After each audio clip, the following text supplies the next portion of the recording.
Bonsoir et bienvenue sur ma chaîne Les tutos de Matiti. Je suis là aujourd'hui pour vous présenter un projet que j'ai commencé il y a peu de temps, car il y a aussi peu de temps que je me suis mis au scrapbooking et franchement j'adore. Alors je travaillais déjà sur le papier en faisant de l'origami, notamment des boucles d'oreilles, les emballages de recyclage, beaucoup. Alors j'ai fait une vidéo, je vous invite à aller voir sur ma chaîne. Et là, je me suis mis à... En fait, il y a un projet que j'ai depuis très longtemps à cœur.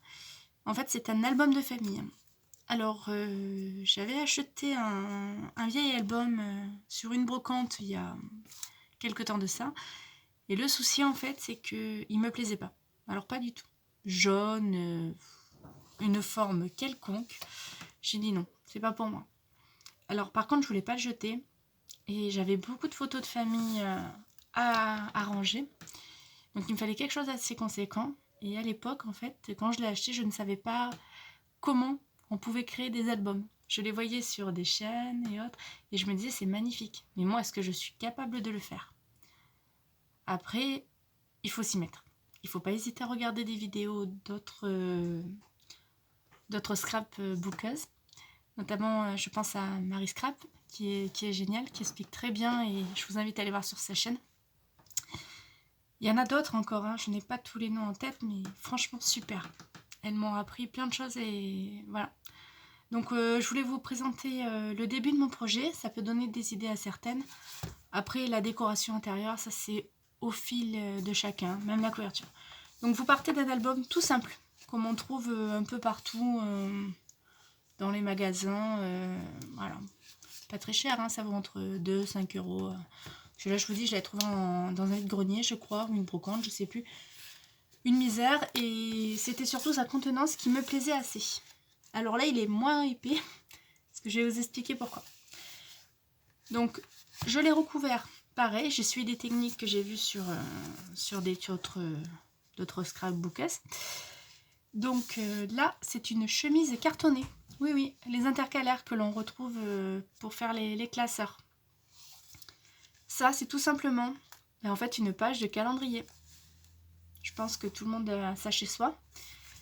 J'ai fait le même à l'arrière. Ça, c'est du masking tape. Voilà. Ou washi tape, je sais jamais trop le nom. On les trouve chez Action. Ça vaut, je crois, les 3 ou 4, même pas 2 euros. C'est génial. Idem, pour celui-là, il était dans la même collection. Voilà. Ensuite, j'ai assemblé le tout. J'avais trouvé pareil des petits chez Action. Vous comprendrez, je suis une assez grande fan de ce magasin. Je trouve que pour les loisirs créatifs, il va très bien. Donc, Love Real Life, bah oui, vie réelle, hein, parce que c'est des gens qui malheureusement ne sont plus là aujourd'hui. Et donc, voilà, vous les retrouvez sur ce set-là. Alors, j'ai plus l'emballage du nom, mais on les retrouve voilà, dans le rayon loisirs créatifs de chez Action.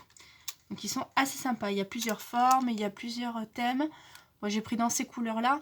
Il y a d'autres couleurs, hein, notamment du rose-violet, si j'ai bonne mémoire, avec couleurs un peu jaunes. Ils sont très jolis. Assez épais, donc ça, c'est pas négligeable. Voilà, donc je me suis servi de ça pour le moment. Ensuite, j'avais un petit peu de raffia qui me restait d'autres créations. Ça, vous le retrouvez aussi, vous savez, dans les emballages de fleurs et tout. Tout se recycle, hein, comme je vous dis tout le temps. Le petit papillon, bah, il vient une boîte voilà, que j'avais trouvée pour le baptême de mon fils. Mon Pax, par le baptême de mon fils, voilà. Donc assez sympathique, pareil, j'avais trouvé ça chez Noz une misère. Donc, et ensuite, j'ai assemblé le tout, donc suivant, je vous dis, les tutos que j'ai vus sur internet. Donc prochainement, je vous présenterai la règle d'angle qui est super pour faire des coins nets et précis. À ce moment-là, je ne l'avais pas et c'est bien dommage. C'est un petit peu, je trouve, l'angle est moins précis que j'aurais souhaité. Je ne sais pas si on le voit, voilà. Donc, ma couverture, tout simplement, des deux côtés. Donc, je trouvais que les couleurs se mariaient assez bien. Fin d'une vie. L'automne, voilà. Et donc, à l'intérieur, donc vous voyez, c'est un livre tout simple. Il y avait à l'intérieur, vous savez, on va le retrouver là, ça. Je ne sais pas si vous allez le voir, peut-être en transparence. ces espèces de pochettes où l'on peut glisser les photos. Moi, ça me plaisait pas. Je voulais vraiment un album vierge. Pour ce faire, je les ai décollées une à une. Voilà, jusqu'à ce qu'il ne me reste plus. J'en ai gardé juste une là, mais je vous présenterai le projet plus tard, vous verrez. Pourquoi? Tout simplement, après avoir fait ça, j'ai pris une page sur deux et je suis venue la coller ensemble. Ce qui fait que ça a bien rigidifié mon carton et ça me permet de travailler moins. Soyons honnêtes, il y avait trop de pages pour ce que je veux faire. Malgré que j'ai beaucoup de photos, là ça en faisait trop. Et donc je me retrouve avec un album assez conséquent, parce qu'il a, si j'ai bonne mémoire, 27 pages. Donc ça reste assez raisonnable. Voilà. Pour le décorer, alors autre chose aussi, une petite astuce que j'ai de mon origami, je me sers énormément de papier cadeau. Papier cadeau, je trouve ça génial. C'est pratique, c'est fun et c'est pas cher. C'est pas lourd, donc ça se marie très bien avec les pages. Donc vous voyez, je l'ai pris 0,5 cm en dessous de ma taille de mon album. Donc si j'ai bonne mémoire, les pages de mon album faisaient 18 sur 23. J'ai pris 17 sur 22. Non, 17 sur 23,5 et j'ai 18 sur 23,5. Je vais y arriver. Et donc moi j'ai pris 17 sur 23. Voilà. Donc une fois que ça sera fait, je vais recoller. Et vous voyez, j'aurai les fonds de mon album. Je n'aurai plus qu'à rajouter. Si bien sûr je veux faire des styles pop-up, je les fais et je mettrai la page en dernier. Voilà pour le début de mon projet. Je vous le présenterai un peu plus tard lorsqu'il sera fini, vite j'espère. En attendant, je vous souhaite une excellente soirée et merci de m'avoir suivi et rendez-vous sur ma chaîne Mathilde et Tuto Scrap. Bonne soirée à tous!